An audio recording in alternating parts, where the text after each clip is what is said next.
All right, a look at dicot roots. What do we got here? Wow, where'd this thing come from? What's this in here for? Well, I put it back in here to remind us that this is a dicot root, and how do we know? It's got a developing central cylinder. Yes, it does.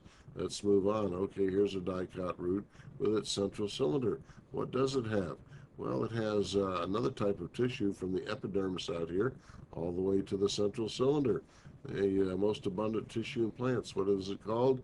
Parenchyma. See, what's all this other stuff in the parenchyma cells? Well, I think that's starch that's stored in those parenchyma cells that turns that color based on the staining. And so, what it is parenchyma tissue. What do we call this region of a dicot root? We call it what? The cortex. Yes, we do. Here we are at the outer part. This outside layer we call what? The epidermis.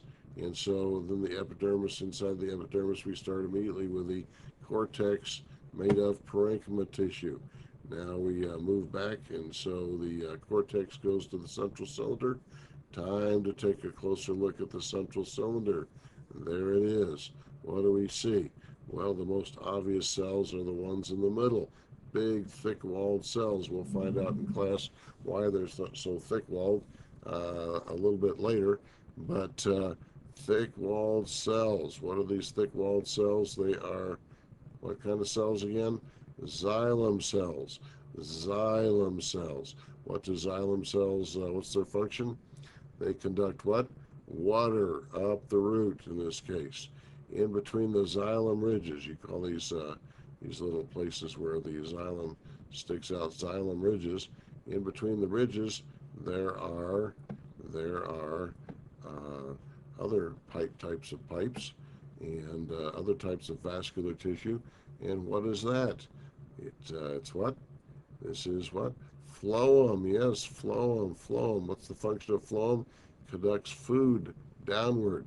Carbohydrates down. Type of sugar comes on down the phloem. Water goes up the xylem. Food comes down the phloem. And the central cylinder, two other important layers. The one on the very outside, what is that called again? Same as in monocot roots. It's called the what? The endodermis. Inside the endodermis, another important layer called the what?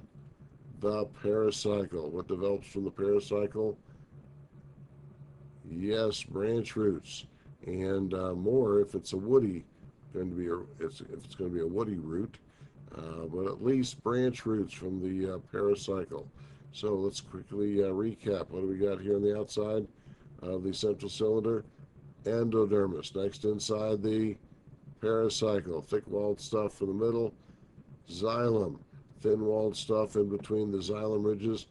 Phloem. All right, a closer look. Wow, look at this. So we have a close-up look of what are these? What's these big guys in the middle? Yeah, they are. Wow, xylem. In between the xylem ridges, we have what? Phloem. And then out here we have this layer that has suberin. It's coated with suberin, and that is what layer? The endodermis. Just inside the endodermis is the what? Is the pericycle. We see that again here. And so all these tissues in the central cylinder. Well, that's it for this one, folks. Bye-bye.